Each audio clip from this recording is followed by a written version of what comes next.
So hello everyone, आज हम quadratic equation के कुछ मोस्ट इंपॉर्टेंट एमसीक्यूज़ करने वाले हैं जो कि 2020 में सितंबर में आए थे।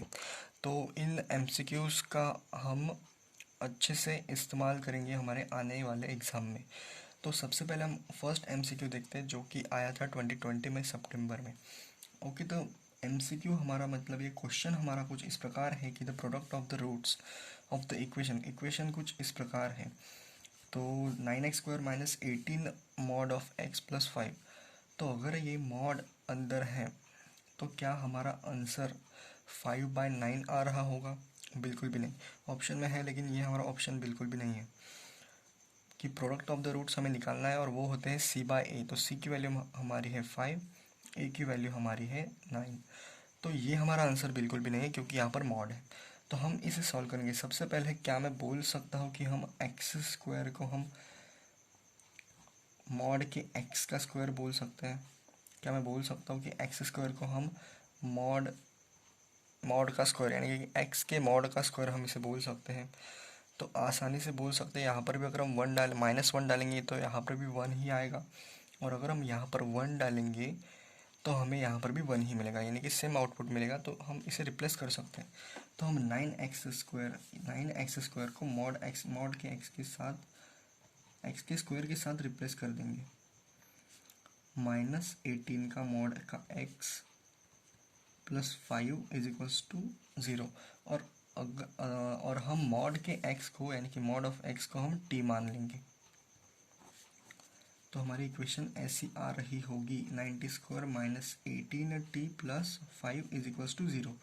तो t को तो अगर हम इस इक्वेशन को स्प्लिट करके सॉल्व कर दें यानी कि 5 9 ज़ा 45t²। तो इसको किस तरह से सॉल्व कर रहे होंगे? तो इसको इस तरह से सॉल्व कर रहे होंगे।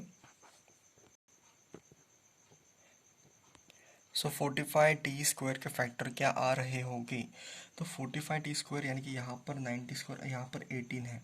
तो यहाँ पर 45t² के फैक्टर क्या आ रहे होंगे? क्या मैं बोल सकता हूँ 15 × 3 45 होते हैं, और हमें यहाँ पर माइनस यानी कि माइनस में लेना है 15t माइनस 15 3 ज़ा 3t।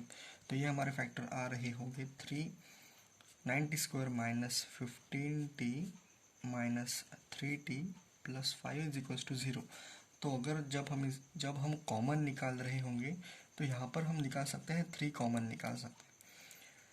तो 3 अगर हम कॉमन निकालें तो 3 3 ज़ा 9 यानी कि 3t अगर हम कॉमन निकाल लेंगे तो यहाँ पर बचेगा 3t माइनस का 5। और यहाँ पर अगर हम कॉमन निकालें तो यहाँ पर भी अगर हम -1 को अगर हम कॉमन निकालें तो यहाँ पर बचेगा 3t माइनस 5। तो 3t माइनस 1 और 3t माइनस का 5। तो जब हम इन दोनों को सेपरेटली ज़ीरो करेंगे तो 3t minus 1 is equals to 0 और 3t माइनस का 5 इज इक्वल्स टू 0, यानी कि t हमारा यहाँ से आ रहा होगा 1/3, और यहाँ पर जो t हमारा आ रहा होगा वो आ रहा होगा 5/3। तो 5/3 अगर हमारा t आ चुका है तो हमें पता है कि अगर हम मॉड की वैल्यू यानी कि t जो है हमारा मॉड था, mod x is equals to 1/3, और यहाँ पर भी जो मॉड x हमारा था वो था 5/3। ओके, तो क्या मैं बोल सकता हूँ कि जो हमारा x होगा वो प्लस माइनस 1/3 होगा, और y जो होगा वो हमारा प्लस माइनस 5/3 होंगे। तो यहाँ पर हमें पता चलता है कि जो हमारी इक्वेशन थी इसका जो हमारी इक्वेशन थी इसके जो रूट्स थे वो थे 1/3 माइनस ऑफ 1/3 5/3 प्लस के और माइनस ऑफ 5/3। तो ये इतने यानी कि 4 रूट्स थे इस इक्वेशन के। तो इन इक्वेशन को जब हमें पूछा है कि प्रोडक्ट ऑफ द रूट्स यानी कि इन सब का प्रोडक्ट क्या आ रहा होगा, तो जब हम 1/3 को -1/3 के साथ मल्टीप्लाई करेंगे, 5/3 को माइनस ऑफ 5/3 के साथ मल्टीप्लाई करेंगे, तो ये माइनस साइन इस माइनस साइन के साथ कट जाएगा। 3 3 ज़ा 9 आ रहे होंगे, 5 5 ज़ा 25 इंटू 3 3 ज़ा 9 आ रहा होगा, और 25/81 ये हमारा आंसर आ रहा होगा जो कि हमारे ऑप्शन ए में है। तो यही हमारा क्वेश्चन यहाँ पर सॉल्व होता है। हम बढ़ते हैं अगले क्वेश्चन की तरफ। अगले नेक्स्ट क्वेश्चन की तरफ हम बढ़ते हैं। तो हमारा क्वेश्चन ये है कि the if alpha and beta are the roots of the equation. तो ये हमारी इक्वेशन है x square minus 64 x plus 256 is equal to 0। Then the value of तो इस एक्सप्रेशन की हमें वैल्यू निकालनी है, जो कि है alpha cube upon beta to the power 5 raised to the power 1/8 plus यहाँ पर बीटा है, बीटा का क्यूब है अपॉन अल्फ़ा का alpha raised to the power 5 और रेस्ट टू द पावर 1/8। और इसके तो हमने इसी एक्सप्रेशन को यहाँ पर लिख दिया है। तो कुछ इस प्रकार इस इक्वेशन को हमने लिख दिया। तो जब हम इस एक्सप्रेशन को ओपन करेंगे, इस एक्सप्रेशन को ओपन किस प्रकार कर सकते हैं हम, तो यहाँ पर इनके एलसीएम ले सकते हैं, इनका एलसीएम। तो एलसीएम लेने से पहले हम इसको सिंप्लीफाई कर लेते हैं। Alpha two the power 3/8 beta to the power 5/8 plus beta to the power 3/8 alpha two the power 5/8। जब हम इनका एलसीएम लेंगे तो यहाँ पर जो है हमारे पावर्स एडअप होके 5/3 प्लस 5/8 प्लस 3/8 हो रहे होंगे हमारे 8/8। तो 8/8 होने के बाद हमारा अल्फ़ा आ रहा होगा और यहाँ पर भी 5/8 प्लस 3/8 यानी कि डिनोमिनेटर हमारे इक्वल है, तो हम इन्हें ऐड कर सकते हैं। तो यहाँ पर हमारा बीटा आ रहा होगा। और जब हम इनकी बात करते हैं तो यहाँ पर हमारा आ रहा होगा यानी कि हम यहाँ पर हमारे पावर सेम है, तो यहाँ पर मल्टीप्लिकेशन में आ रहे होंगे alpha beta to the power 5/8। और ये हम कैसे सॉल्व करें, तो ये आप सॉल्व कर सकते हो इस इक्वेशन से। तो x square minus 64 x plus 256 is equal to 0। तो यहाँ पर हम निकालेंगे अल्फ़ा और बीटा। अल्फ़ा और बीटा इस इक्वेशन के रूट्स हैं। तो अल्फ़ा और बीटा, अल्फ़ा प्लस बीटा हम निकालेंगे यानी कि sum of roots. Sum of roots आ रहे होंगे -b/a यानी कि minus of -64 tense to 64/a। और अल्फ़ा बीटा जो है हमारी c/a यानी कि 256। सो अगर हम ये वैल्यू इस इक्वेशन में डाल दें 64 यानी कि अल्फ़ा और बीटा यानी कि 64 अपॉन अल्फ़ा बीटा यानी कि 2 to the power 256 to the power 5/8। अगर हम इस 5/8 को अगर हम सॉल्व करें तो क्या मैं बोल सकता हूँ हम 64 को लिख सकते हैं 4 टू द पावर 4 और 256 को हम लिख सकते हैं 4 टू द पावर 3 होगा ये और 4 टू द पावर 4। तो अगर हम इसको यहाँ पर रिप्लेस कर दें 4 to the power 3 upon 4 to the power 4 to the power 5/8। 4 अगर बाहर आएगा तो यहाँ पर 4 1 ज़ा 4 4 2 ज़ा 8 यानी कि 4 to the power 3 upon 4 to the power 5/2। अगर इसको अगर हम सॉल्व करें तो ये आ रहा होगा 4 टू द पावर -5/2 यानी कि ये हमारा आ रहा होगा 2 3 ज़ा 6 6 -5/2 यानी कि ये आ रहा होगा हमारा 4 टू द पावर 1/2 जो कि आता है 2। तो ये हमारा आंसर होगा। तो ये हमारा आंसर होगा कुछ इस प्रकार 4 टू द पावर। अगर आपको इस समझ में आ गया तो फिर मैं एक बार रिप्लेस यानी कि रीड कर देता हूँ। 4 टू द पावर 3 को अगर हमने सॉल्व कर लिया है और 4 टू द पावर 5/2 को जब हम ऊपर ले जाएंगे तो ये हमारा माइनस में जाएगा कुछ इस प्रकार। तो ये पावर में इनकी सब्सट्रैक्शन होगी 3 - 5/2 यानी कि ये हमारा आ रहा होगा 2 3 ज़ा 6 यानी कि 6 - 5/2 यानी कि 1/2 और 4 टू द पावर 1/2 हमारा आता है 2। 4 का अगर हम रूट लेंगे तो 2 हमारा आंसर आ रहा होगा जो कि हमारे ऑप्शन ए में है। तो इसी प्रकार आप इस क्वेश्चन को सॉल्व कर सकते थे। और अगर आपको एक क्वेश्चन समझ में आ गया है तो हम अगले क्वेश्चन की तरफ बढ़ते हैं। बढ़ते हैं हम अपने अगले क्वेश्चन की तरफ जो कि है the set of all real values of lambda for which the quadratic equation lambda square plus 1 x square plus 4 lambda x plus 2 is equal to 0 always have exactly 1 root in their interval. और 0 से लेके 1 तक।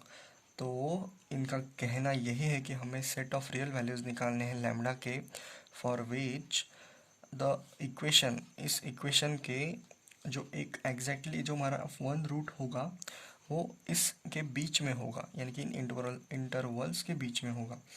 तो अगर हम इस equation की बात करें जो कि है lambda square plus 1 x square, यानी कि 4 lambda x plus 2 is equal to 0। तो अगर हम बात करें कि exactly one root in the interval, अगर सिर्फ एक ही रूट इनका इंटरवल में है, तो इसकी जो ग्राफ की अगर हम बात करें तो अपवर्ड फेसिंग होगा या फिर डाउनवर्ड फेसिंग होगा, तो वो हमें ए की वैल्यू से पता चलता है। अगर अपवर्ड फेसिंग है तो हमारा ए ग्रेटर देन 0 होना चाहिए, अगर डाउनवर्ड फेसिंग है तो ए हमारा लेस देन 0 होना चाहिए। ये हमारा अपवर्ड फेसिंग और ये हमारा डाउनवर्ड। तो ए की अगर हम बात करें तो लैम्बडा अगर नेगेटिव भी होगा तो हमारे ए की वैल्यू पॉजिटिव आ रही होगी, यानी कि हमारा अपवर्ड फेसिंग हमारा पैराबोला आ रहा होगा कुछ इस प्रकार। और 0 से लेके 1 तक, 0 ये हमारा एक्स हमारा रूट है जो कि इन द इंटरवल है, one root, exactly one root common in the interval. तो जो ये हमारी कंडीशन कब होती है, ये हमारी कंडीशन होती है तब जब हमारा F of x not into F of x one ये हमारा लेस देन 0 आता है। एफ ऑफ एक्स नॉट यानी कि F of 0 dot F of 1 कुछ इस प्रकार अगर हम इन्हें सॉल्व करेंगे तो कुछ इस प्रकार यहाँ पर अगर हम सॉल्व करेंगे कि एफ ऑफ 0 और एफ ऑफ 1 लेस देन 0, ये हमारी कंडीशन है इस पैराबोला की। तो अगर हम 0 पुट करेंगे इस इक्वेशन में, एफ ऑफ 0 यानी कि इस इक्वेशन में 0 पुट कर देना है, एक्स की जगह हम 0 पुट कर देंगे, तो ये टर्म कैंसिल हो जाएंगी और यहाँ पर ये भी कैंसिल हो जाएगा। तो सिर्फ 2 बचेगा, यानी कि 2 इंटू एफ ऑफ 1। अगर 1 पुट करेंगे इस इक्वेशन में तो हमारा आ रहा होगा lambda square plus 1 plus lambda square plus 1 plus 4 lambda plus 2 is equals to 0, is equals to less than 0। तो 2 को तो हम 0 नहीं पुट कर सकते, यानी कि 2 तो हमारा लेस देन 0 कभी नहीं होगा, तो इसी इक्वेशन को लेस देन 0 होना पड़ेगा। तो कुछ इस प्रकार lambda square plus 1 plus 2 plus 4 lambda is less than 0। तो लेस देन अगर 0 है तो इसको अगर हम सॉल्व करेंगे इस इक्वेशन को क्वाड्रेटिक की तरह, 4 लैम्डा प्लस 3 लेस देन 0। तो अगर हम इसके फैक्टर्स की अगर हम बात करें तो 3 लैम्डा स्क्वायर आ रहा है, यानी कि 3 इंटू 1 यानी कि 3 लैम्डा प्लस 1 लैम्डा। तो lambda square plus 3 lambda plus 3 less than 0। तो इनमें अगर हम कॉमन निकालेंगे तो यहाँ पर हम लैम्डा कॉमन निकाल सकते हैं, यानी कि बचेगा यहाँ पर लैम्डा प्लस 3 प्लस यहाँ पर 1 निकालेंगे कॉमन और यहाँ पर बचेगा लैम्डा प्लस 3 और लेस देन 0। तो अगर हम इसको सॉल्व करेंगे तो lambda plus 3 plus lambda plus 1 हम यहाँ पर कॉमन निकालेंगे लैम्डा प्लस 3 को। तो कॉमन निकालने के बाद कुछ इस प्रकार हमारा क्वेश्चन दिख रहा होगा। और जब हम इस इक्वेशन को जब हम नंबर लाइन पर प्लॉट करेंगे, इनइक्वालिटी है, हम इनइक्वालिटी को कुछ इस प्रकार सॉल्व करते हैं। तो ये 0 कब आ रही है हमारी इक्वेशन, -3 पे, और यहाँ पर अगर हम -1 डालेंगे तो यहाँ पर ये इक्वेशन 0 आ रही है। तो अगर हम इसी नंबर्स को नंबर लाइन पे प्लॉट करेंगे तो हमारा -3 पहले आ रहा होगा और -1 जो है हमारा बाद में आ रहा होगा। तो हम प्लस साइन और निगेटिव साइन कैसे देते हैं, यहाँ पर अल्टरनेट देते हैं, यानी कि प्लस तो फिर माइनस और फिर प्लस। तो हमें वो पोर्शन लेना है जो कि निगेटिव है, यानी कि लेस देन 0। तो निगेटिव वाला पोर्शन कौन सा है, वो हमारा ये है, और -3 से लेके 1। बट हमें -3 और -1 को इंक्लूड नहीं करना है, यानी कि क्लोज ब्रैकेट ही रहेगा, यानी कि ओपन ब्रैकेट ही रहेगा, क्लोज ब्रैकेट नहीं रहेगा, यानी कि इंक्लूड नहीं करना है। क्योंकि अगर हमने इसको इंक्लूड कर दिया, इंक्लूड नहीं कर सकते हम, क्योंकि अगर हम इन्हें इंक्लूड करेंगे, इंक्लूड कर ही नहीं सकते क्योंकि हमारी इक्वेशन 0 आ रही है इन्हें डाल के, तो हम इन्हें इंक्लूड नहीं कर सकते, यानी कि ओपन ब्रैकेट में हमारा ये आंसर आ रहा होगा, यानी कि हमारा आंसर आ रहा होगा बी। तो ये हमारा आंसर इस क्वेश्चन का आ रहा होगा, कुछ इस प्रकार आपका आंसर आ सकता है। इनइक्वालिटी को हम इस तरह सॉल्व कर सकते हैं। सो होप आपको ये 3 क्वेश्चंस अच्छे लगे हो। अगर अच्छे लगे हो तो फिर इसे आप प्रैक्टिस कर सकते हो, और तब तक के लिए ऑल द वेरी बेस्ट।